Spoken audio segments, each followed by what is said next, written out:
मैं प्रांशी राठौर और आप देख रही हैं नेक्स्ट 9 न्यूज। महाराष्ट्र के सियासी संकट से आप सभी बखूबी वाकिफ हैं। जैसा कि आप जानते हैं कि शिवसेना के प्रमुख उद्धव ठाकरे संग बगावत कर बैठे 39 विधायकों के साथ मौजूदा मुख्यमंत्री एकनाथ शिंदे और अब राज्य में मुख्यमंत्री एकनाथ शिंदे और उप मुख्यमंत्री देवेंद्र फडणवीस की सरकार सत्ता में है और ये सरकार इस वक्त विपक्ष के लगातार निशाने पर बनी हुई है। एनडीए गठबंधन को बचाए रखने के लिए एनसीपी प्रमुख शरद पवार की तमाम रणनीतियां देखने को मिल रही हैं और इसी बीच देखा जाए तो यहाँ पर इस वक्त शरद पवार के बड़े बड़े फैसले भी सुनने को मिल सकते हैं। सबसे पहले आपको बता देते हैं कि शरद पवार जो आए दिन बैठकें करते हुए नजर आ रहे हैं, शरद पवार के साथ साथ उनके भतीजे अजीत पवार तो वहीं उनकी बेटी सुप्रिया सुले बारामती को यहाँ पर बारामती जो यहाँ पर एनसीपी का गढ़ कहा जाता है और बारामती को मिशन बना चुकी है भारतीय जनता पार्टी।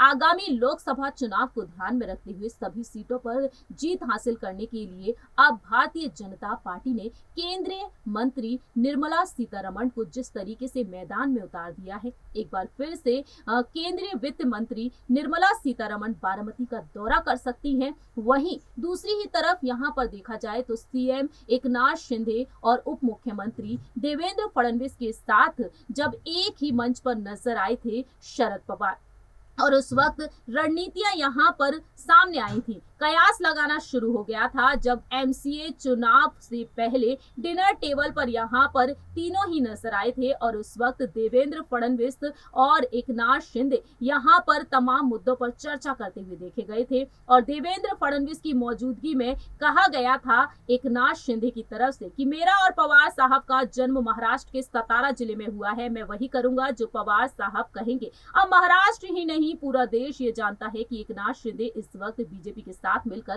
सरकार चला रहे हैं। मालूम हो कि यहाँ पर अब शिवसेना के सांसद संजय राउत जो जेल से बाहर आ चुके हैं, संजय राउत शरद पवार से मुलाकात भी कर चुके हैं। शरद पवार इन दिनों बीमार चल रहे हैं, उनका हालचाल जान चुके हैं संजय राउत। ऐसे में देखा जाए दोनों के बीच जो मुलाकात हुई, जो लंबे वक्त तक चलती हुई नजर आई, उस मुलाकात में अहम मुद्दों पर चर्चा हुई है। हालांकि ये स्पष्ट नहीं हो पाया है कि किन मुद्दों पर चर्चा हुई है।